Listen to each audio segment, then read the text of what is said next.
오늘은 영상을 여러분이 두 편이나 보셨기 때문에 시간이 많이 가서 바로 본론으로 들어가겠습니다. 캄보디아 단기 선교 파송 예배와 또 선교 보고를 드리면서 지난 2주 동안 다른 말씀을 나누었는데 다시 로마서 강해로 돌아갑니다. 3부 예배 찬양을 인도하는 광우 형제가 몇 주 전에 저한테 조심스럽게 이렇게 물었습니다. 목사님, 로마서 15장은 언제 끝날까요? 왜 그렇게 물었을까요? 15장 본문 내용에서 찬양을 선곡하기가 어렵다는 거죠. 그래서 제가 웃으면서 어금니 꽉 깨물고 그랬습니다. 나는 설교하거든. 25절 말씀 우리 다 같이 읽겠습니다. 시작. 그러나 이제는 내가 성도를 섬기는 일로 예루살렘에 가노니. 아멘. 바울에게는 언제든지 꼭 서바나를 가고 싶은 소원이 있었습니다. 왜 서바나를 가고 싶어 했을까요? 거기에 그가 보고 싶은 사람이 있었을까요? 아니면 서바나가 워낙 유명한 관광지여서 가보고 싶었을까요? 서바나는 당시의 사람들이 땅 끝이라고 생각했던 곳입니다.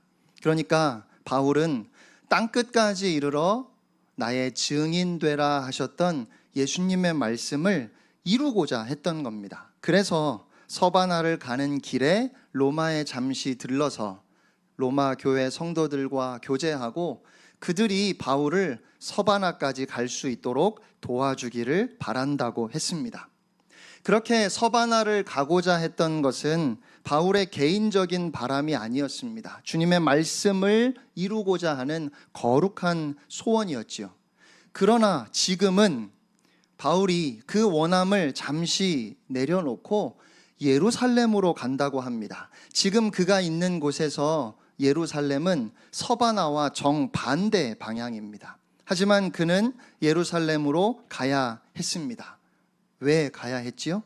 예루살렘에 있는 성도들을 섬기는 일 때문이었습니다. 우리가 정확하게 알 수는 없지만 사도행전을 보면 그 무렵에 예루살렘에 흉년이 들어서 먹을 양식이 모자라고 많은 사람들이 굶주리는 상황이 벌어졌던 것 같습니다. 그래서 바울은 그들을 섬기기 위해 예루살렘으로 간다는 겁니다. 사랑하는 여러분, 우리에게 많은 일이 있다 할지라도 지금 우리가 섬겨야 할 사람을 섬기는 일이 더 중요한 줄로 믿습니다. 지금 도움이 필요한 사람에게 손을 내미는 것이 무엇보다 우선되어야 한다는 것입니다. 이것을 깨닫는 것이 바른 믿음입니다. 많은 그리스도인들이 그 삶의 목적을 하나님을 섬기는 데 둡니다. 그런데 보이지 않으시는 하나님을 섬기는 것은 곧 보이는 사람을 섬기는 것인데 우리는 이 일에 소홀할 때가 많습니다. 마태복음 22장을 보면 한 율법사가 예수님을 찾아와서 물었습니다. 선생님, 율법 가운데 어느 계명이 가장 큰 계명인지요? 그때 예수님께서 대답하셨습니다. 예수께서 이르시되 내 마음을 다하고 목숨을 다하고 뜻을 다하여 주 너의 하나님을 사랑하라 하셨으니 이것이 크고 첫째 되는 계명이요 둘째도 그와 같으니 내 이웃을 내 자신같이 사랑하라. 아멘. 예수님은 첫째는 하나님을 사랑하는 것이고 둘째는 이웃을 나 자신처럼 사랑하는 것이라고 하셨습니다. 그런데 중요한 것은 둘째도 그와 같다고 하셨습니다. 첫째가 더 중요하고 둘째는 그 다음이 아니라는 말씀이에요. 원어를 보면 첫째와 둘째가 다르지 않다라고 되어 있습니다. 똑같다는 말씀이에요. 서구의 여러 나라들은 기독교 가치와 전통 위에 세워졌고 그래서 그들은 지금도 기독교적인 정신과 기반을 가지고 있습니다. 이것이 어디에서 어떤 차이로 드러날까요? 경제적으로는 과거에 서구의 대부분의 나라들이 우리보다 더 잘 살았지만 여러분 지금은 우리나라가 더 잘 살아요. 대한민국만큼 살기 좋은 나라가 세계에 없습니다. 그러면 어디에서 차이가 날까요? 바로 사람 중심, 사람에 대한 배려입니다. 보이지 않는 곳에까지 사람에 대한 배려의 정신이 배어 있는가, 그렇지 않은가를 보면 우리나라는 여전히 부족한 점이 많음을 인정할 수밖에 없습니다. 우리는 무슨 일을 하든지 다른 사람에 대한 배려와 섬김의 마음을 가져야 합니다. 그럴 때 지극히 사소한 일이라 할지라도 그 일이 곧 하나님을 섬기는 일이 됩니다.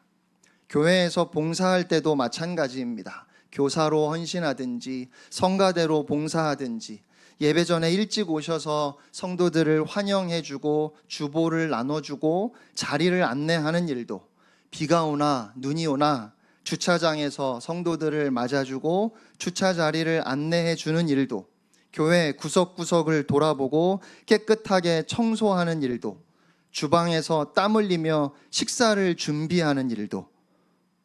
저는 지난주에 주방 봉사를 남전도회가 하는 줄 알았거든요. 근데 아니더라고요. 네, 주방 봉사는 심여전도회가 하는 거래요. 근데 심여전도회 우리 집사님들이 초등부 교사도 많이 하고 또 다른 활동들을 많이 하다 보니까 남편들이 나와서 땜빵하는 거라고 하더라고요. 네, 그걸 알고 나니까 얼마나 더 보기 예쁘던지요. 네. 심지어는 제가 계속 말씀드리지만 저는 한 말 또 하면 잔소리 될 것 같아서 안 하려고 하는데 또 성도님들이 또 그러시더라고요. 까먹으니까 자꾸 해줘야 된다고. 심지어는 여러분이 타고 오신 차를 주차할 때도 항상 다른 사람을 배려하실 수 있어야 됩니다. 그래서 주차장에 자리가 많아도 혹시 다른 데 세울 데 있는지 좀 멀리 돌아보시고, 시간적인 여유가 있으신 분들은 멀리 세우고 걸어오시면 그것이 곧 하나님을 섬기는 일이에요. 그래서 교회 제일 가까이에 있는 주차장은 지금도 자리가 좀 비어 있어야 돼요. 그 주차장이 먼저 차기 시작하면 그러면 우리 교회는 문제가 있는 거예요.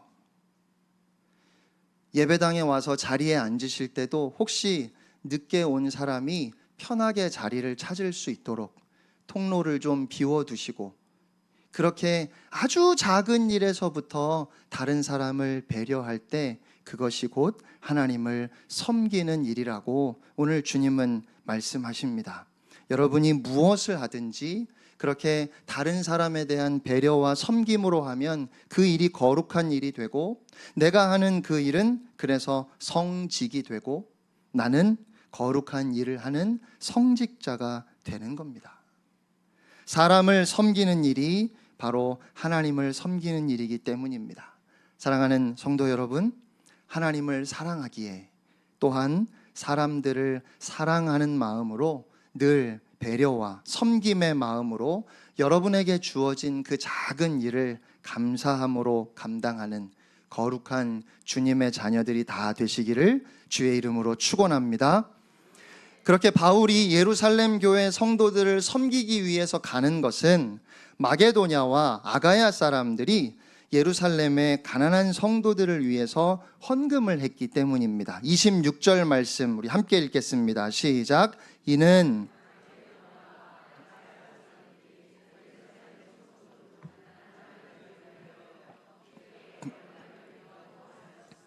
아멘.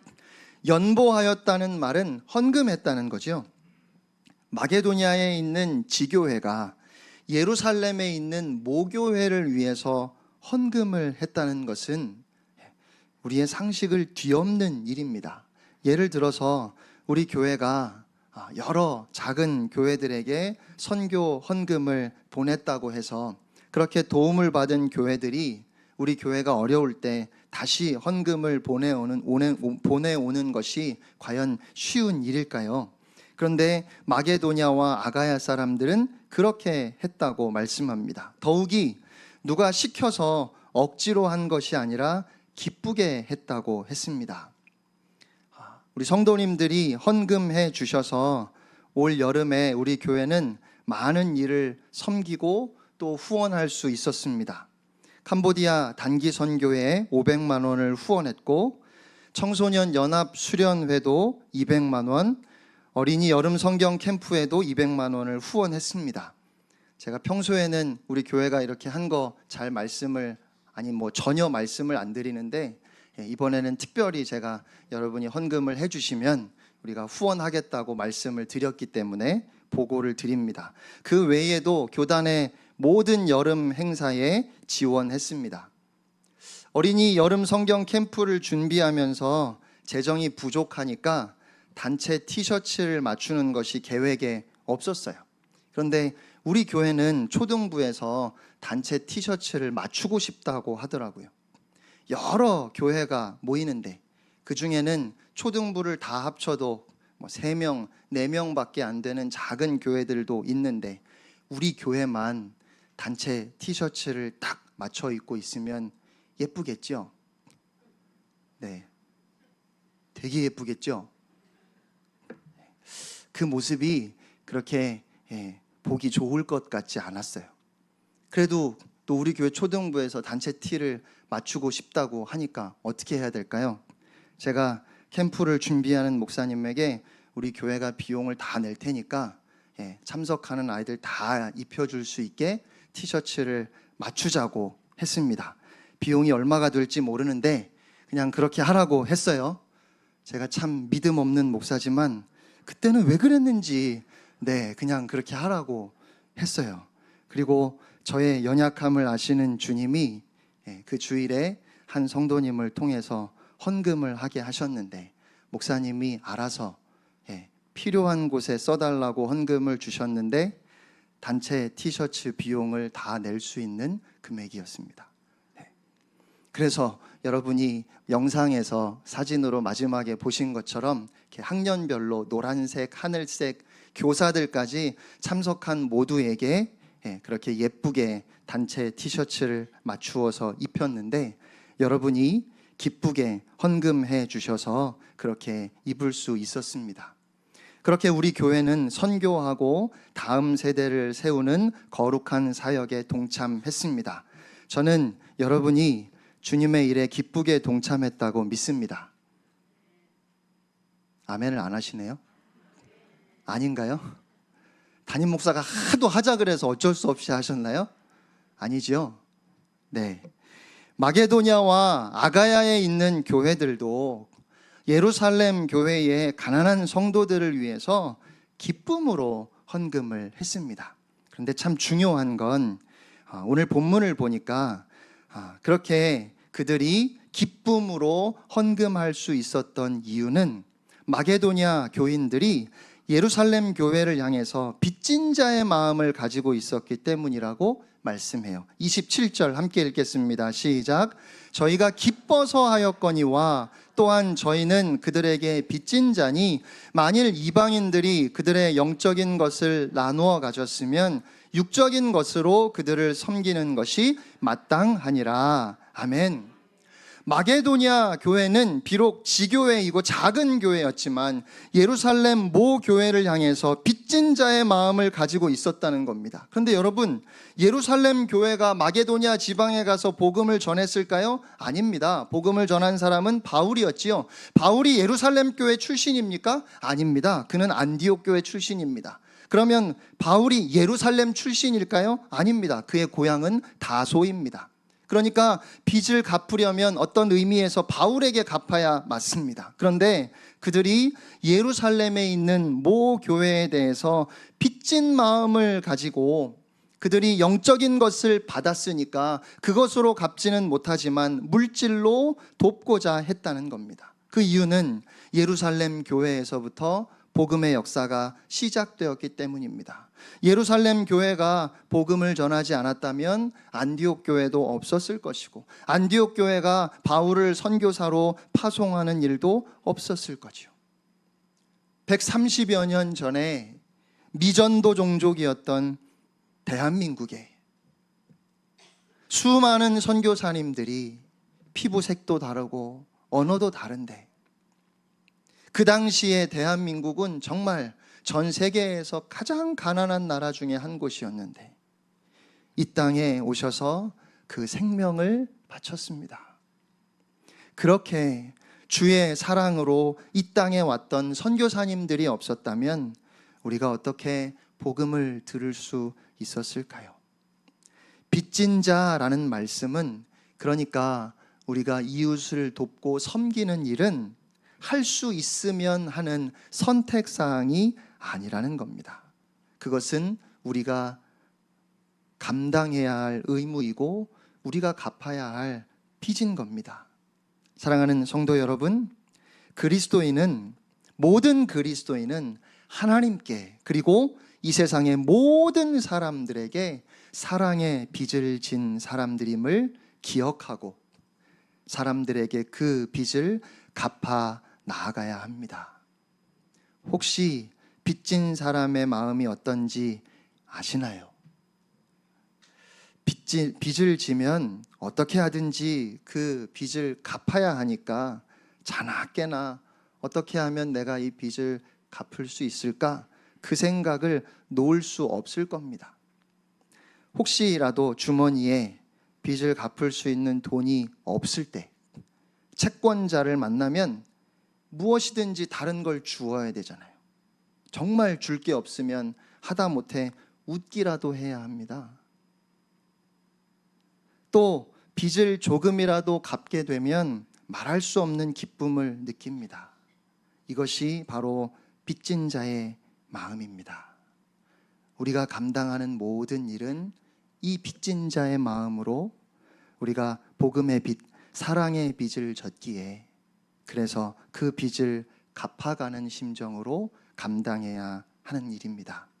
28절입니다. 그러므로 내가 이 일을 마치고 이 열매를 그들에게 확증한 후에 너희에게 들렀다가 서바나로 가리라. 이 열매를 그들에게 확증하겠다는 말은 원어의 뜻을 보면 구제 헌금이 마게도냐 사람들의 그 빚진 마음 때문에 그들이 그 사랑의 빚을 갚기 위해서 헌금했다는 사실을 예루살렘 교회 성도들의 마음속에도 각인시켜 주겠다는 의미입니다. 무슨 말일까요? 바울은 예루살렘 교회가 그 구제 헌금을 받고 기뻐하는 것으로 그치지 않고 그들 역시 똑같이 빚진 자의 마음으로 살아갈 수 있도록 이 사실을 그들에게 확실하게 전하겠다는 것이죠. 처음부터 하나님께로부터 그 복음을, 그 은혜를, 그 사랑을 거저 받았으니까 마게도냐 사람들이 빚진 자의 마음으로 예루살렘 교회의 사랑을 전하는 것처럼 예루살렘 교회도 계속해서 누군가에게 사랑의 빚을 갚아 나아가야 한다는 것입니다. 마게도냐 성도들이 그렇게 빚진 자의 마음으로 예루살렘 교회를 섬기는 것이기에 예루살렘 교회 성도들도 같은 마음으로 섬김의 삶을 살아야 합니다. 우리가 이렇게 빚진 자의 마음을 분명하게 가지고 있으면 우리가 아무리 사람들의 앞에 많이 봉사하고 또 나의 것을 나누어 주었다 할지라도 절대로 교만해지지 않을 겁니다. 왜요? 빚 갚으면서 교만해지는 사람이 어디 있겠습니까? 29절 말씀입니다. 내가 너희에게 나아갈 때에 그리스도의 충만한 복을 가지고 갈 줄을 아노라. 바울은 로마 교회 성도들에게 갈 때 그리스도의 충만한 복을 가지고 갈 것이라고 했습니다. 어떻게 그는 그리스도의 충만한 복을 가지고 간다고 이렇게 자신 있게 말할 수 있을까요? 서로를 사랑하고 서로를 돌아보고 서로를 섬기는 사역 속에 하나님께서 그 위에 은혜를 충만하게 부어주신다는 사실을 바울은 그의 오랜 선교 사역을 통해서 너무 분명하게 경험했기 때문입니다. 우리가 서로 빚진 자의 마음으로 사람들을 섬겨갈 때 우리의 마음에도 또 상대방의 마음에도 그리스도의 은혜가 충만하게 임하게 될 것을 믿습니다. 1900년 무렵에 한국에 복음이 전해졌던 초기 한국교회 역사를 보면 강화 북부 해안의 홍이마을이라고 하는 곳에 종순일이라는 성도가 있었습니다. 그는 그가 사는 마을에 그에게 돈을 빌려 쓰지 않은 사람이 없을 정도로 부자였습니다. 그런데 그가 복음을 듣고 기독교인이 되었습니다.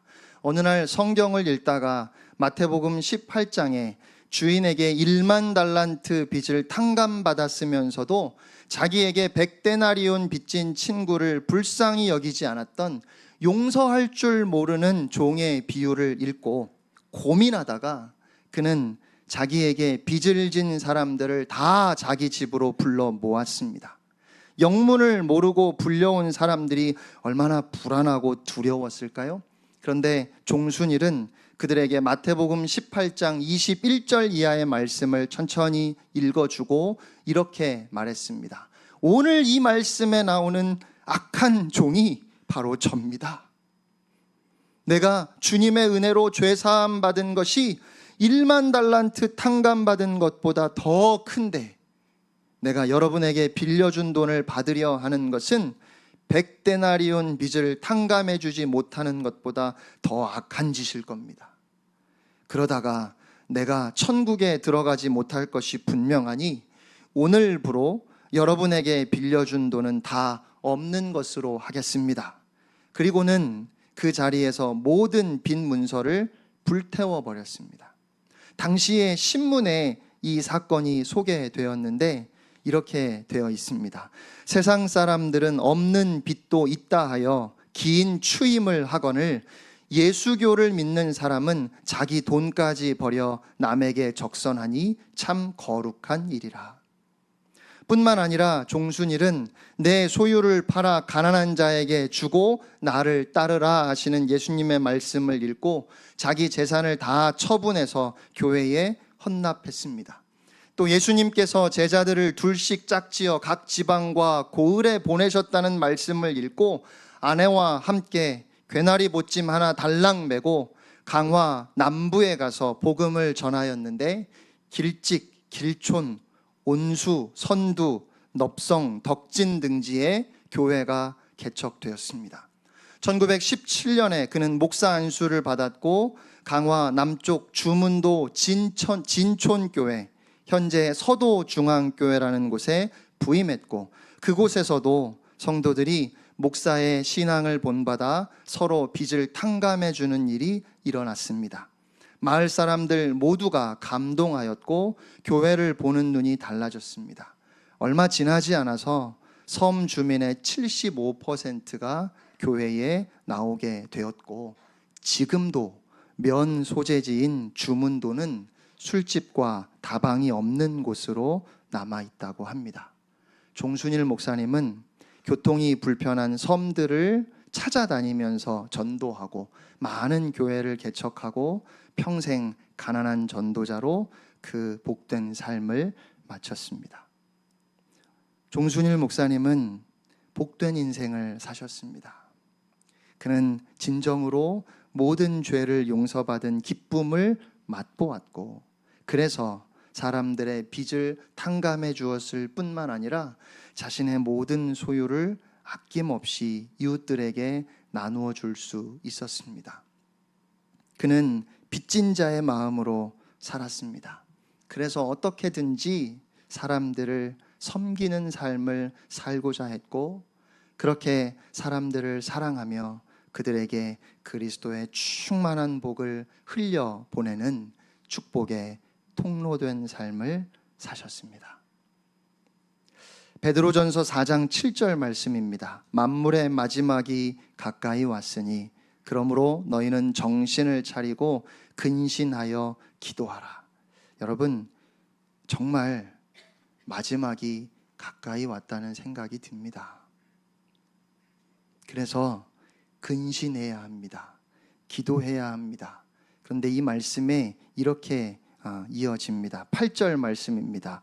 무엇보다도 뜨겁게 서로 사랑할지니 사랑은 허다한 죄를 덮느니라. 무엇보다도 라는 말은 앞에서 열거했던 그 모든 것보다 더 중요한 것이 있다는 말씀이지요. 그게 무엇이지요? 서로 사랑하는 겁니다. 그런데 그 사랑의 특징은 허다한 죄를 덮는 것이라고 말씀합니다. 상대방의 연약함을 덮어주는 사랑, 상대방의 허물을 감싸주는 사랑, 바로 이것이 오늘 우리가 감당해야 할 가장 중요한 일인 줄로 믿습니다. 사랑하는 성도 여러분, 우리 사랑의 빚진 자로서 살아갑시다. 그럴 때 우리 마음에도 그리스도의 충만한 은혜가 임할 뿐만 아니라 그렇게 기쁨으로 우리가 세상을 섬길 때 세상 사람들에게 하나님의 놀라운 축복이 임할 것입니다.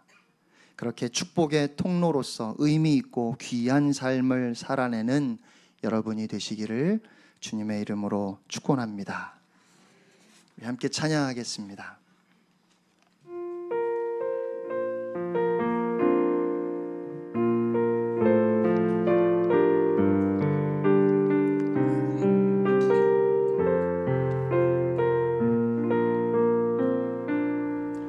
우리에겐 소원이 하나 있네. 주님 다시 오실 그날까지 우리 가슴에 새긴 주의 십자가 사랑, 나의 교회를 사랑케 하네. 주의 교회를 향한 우리 마음, 희생과 포기와 가난과 고난, 하물며 죽음조차 우릴 막을 수 없네. 우리 교회는 이 땅의 희망, 교회를 교회 되게, 예배를 예배 되게 우릴 사용하소서. 진정한 등의 날 오늘 임하도록 우릴 사용하소서. 성령 안에 예배하리라. 성령 안에 예배하리라. 자유의 마음으로 사랑으로 사역하리라. 교회는 생명이니 교회를 교회 되게, 예배를 예배 되게 우릴 사용하소서. 진정한 등의 날 오늘 임하도록 우릴 사용하소서.